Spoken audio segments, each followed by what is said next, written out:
nandito po tayong sa ating silyan, pero ikanilulungkot ko pong ipakita ng ating silya ay namatay na. Nababad po kasi siya sa ulan, kaya wala, hindi siya nag-survive. Pati yung ating mga talong, namatay na rin. Pero ang napakaganda, natuklasan po natin yung pangontrol o pangkontrol sa lapnos o anthracnose. So ipapakita po natin yung ating mga silid, do patay na silang lahat. Mayroon lang ilan na buhay pa, pero alam ko ito ay dahil sa tulong ng paggamit natin ng chelated calcium at 3K fertilizer. Naging ganito yung ating sili. Hindi siya inubos ng anthracnose, kundi kinontrol ng chelated calcium at 3K fertilizer yung pagkalat ng lapnos. Hello! Welcome to Tech Pop-Up, the Smart Learner channel. We educate intelligent farmers and provide effective solutions to your problems. Gumagamit po ba kayo ng maraming inorganic fertilizer? Acidic din po ba ang inyong lupain? Mabagal bang lumaki ang inyong mga halaman? Panahon na po para pagandahin at pababain yung paggamit ng inorganic fertilizer. Kayo po na nag-o-organic, pwede po ninyong gamitin ito. Kayo po na natatakot sa mga insecticide, natatakot sa mga iba't iba pang mga chemical na inilalagay sa halaman, pwede po sa inyo ito.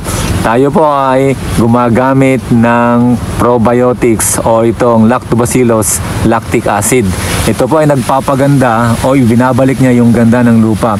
Binubulok po niya ng madalas o mabilis yung mga pwedeng bulukin sa lupa, kagaya ng mga dahon, yung mga rice straw, kung ano pang mga pwedeng maging pataba sa inyong lupa, pinapabilis po nito ang pagbubulok.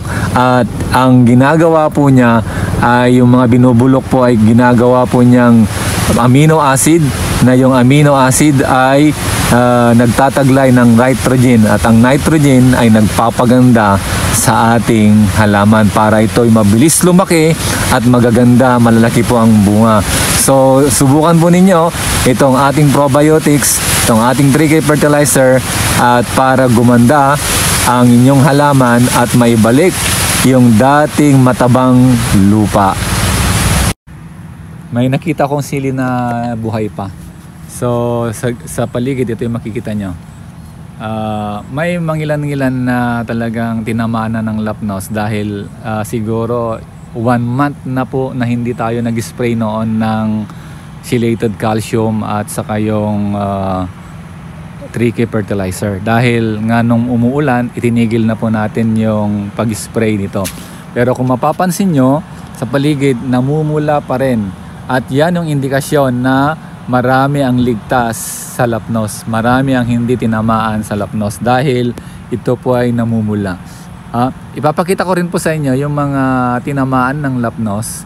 Though kung tuloy-tuloy sana yung pag-spray natin ng chelated calcium at 3K fertilizer, hindi po magkakaganyan.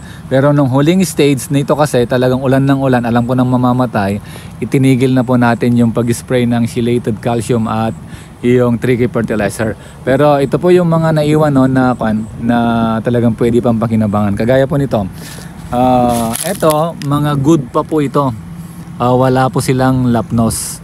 Talagang ito yung mga huli na kasi 1 month na po na hindi tayo nag-spray ng chelated calcium at 3K fertilizer. Pero makikita nyo po, kung sa tindi ng ulan na yon ay inatake po sana ito ng lapnos, lahat po sana dito wala kayong makikitang red.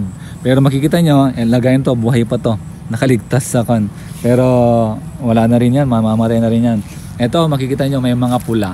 So yung mga pulang yan, indikasyon na hindi sila tinamaan ng lapnos. Ito po, yan, may mga pula-pula, pero may mga tinamaan din ng anthracnose. Pero pag tuloy-tuloy yung dito, chelated calcium at 3K, hindi siya makokontrol po yung lapnos. Ito po, yan. Ang dami mga pwede po dito sana, pero namatay na po sila. Ayan, ito po, wala pong lapnos ito. Maraming pakikinabangan. Kaya kung kayo ay nagsisili po ngayon, gumamit po kayo ng chelated calcium at 3K fertilizer para hindi po tamaan ng lapnos. Weekly po or kung lagi yung ulan, dapat every 5 days mag-spray po kayo ng chelated calcium at 3K fertilizer. So tingnan nyo yun po yung ating sili. Ito'y pinabayaan po natin kasi kaya medyo dumami yung anthracnose o flapnose. Pero kung itinuloy sana natin yung pag-spray weekly, hindi po magkakaroon o hindi po ito maapektuhan ng lapnos. O, yan o. Yan. So pag tinuloy po natin ito, talagang mas marami yung good. May mangilan-ngilan siguro na may lapnos, pero mas marami yung good. Hindi kagaya nung mga nakarang taon na yung mga sili natin talagang pag inatake ng lapnos, anumang fungicide yung ating ilagay, talagang hindi po makokontrol. Ito po, control niya. Talagang napakagandang tandem or napakagandang pagsamahin yung 3K fertilizer at yung chelated calcium. Kagaya po nito, mangilan-ngilan lang yung bunga nito na may lapnos. Ito po, pwede pa to. Ang mahal na po ng sili ngayon, no? So sigurado itong September mag-uunahan yung mga magtatanim ng sili. Marami na yata magtatanim nitong August eh.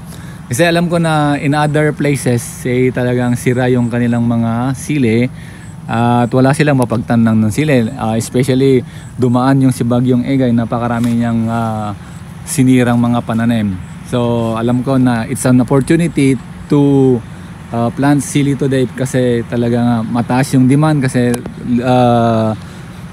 nasira yung ating mga sili. So ito po, hindi po muna natin ito tatamnan ulit ng sili, kundi pagpapahingain natin ito, tatamnan natin ito ng mais. By the way, kung pwede ang mais sa inyo, may re-recommend ko po na baka mas maganda kung maluwangin yung lupa, magtanim na lang po kayo ng mais. Kung susundan nyo po at may mape-perfect nyo po yung ating direction sa mais, parang humahabol siya sa kita ng sili.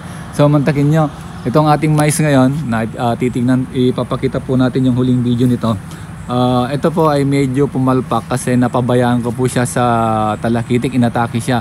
So dito ko nakita na hindi maganda na parang hahayaan na lang natin siya na sa last spray sa 40 days dapat pala dahil may mga talakitik sa halimbawa paglabas ng bunga nito, dapat ma-sprayan siya ng Solomon with chelated calcium at silhouette para maprotektahan siya sa talakitik. So nakita ko yung mga huli nandito sa gilid, yung inisprehan ko ng Solomon at chelated calcium na may silhouette, nabuhay po sila.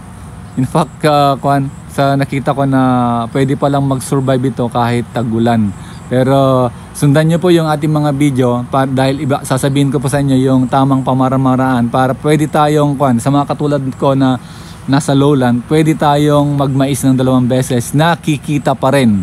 So siguro sasabihin ko sa mga susunod kung ano yung gagawin natin dahil nakita ko na kung ano yung mas maganda na gawin natin para malaki ang kita sa mais.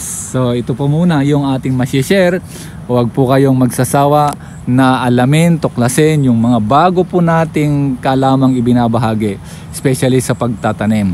So kung gusto nyo pong lumaki ang inyong kita, gumanda ang inyong mga pananim, sundan nyo po yung ating direksyon para dumami po yung inyong ani at lumaki ang inyong kita.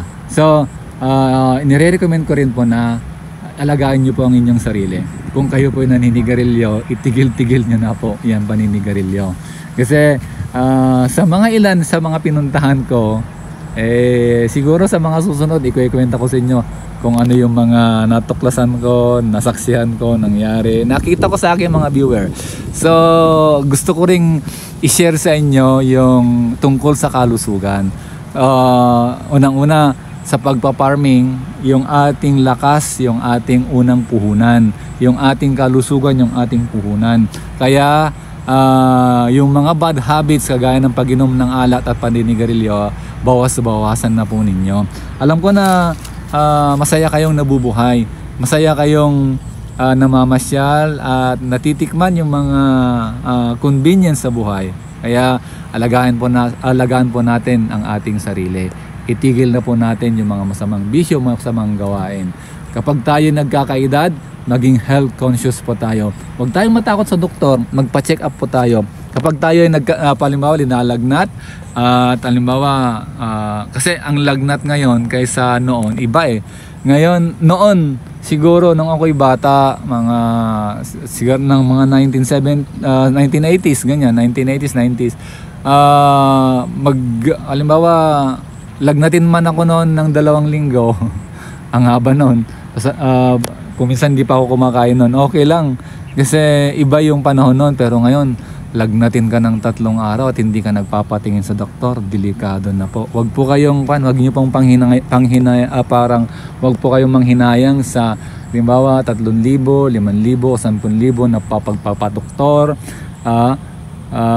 Wag po kayong manghinayang doon. I-save po natin yung ating health. I-save po natin yung ating buhay. Wag po tayong manghinayang sa 10,000 o magkano man yung ating gagastusin, no?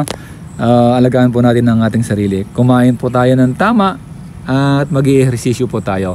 Hindi yung magbubukid nga tayo pero hindi naman natin alam mag-spray, hindi man natin alam magtanim, hindi man natin alam magpatubig. So maganda pag-aralan po natin yung mga gawain yan. At start na po tayong mag-ehersisyo, start na rin po tayong maging conscious o maging interesado sa ating kalusugan. Mahalaga po ang ating kalusugan at yan po ay yung sabi nga, health is wealth. Kaya alagaan po natin ang ating sarili. God bless po!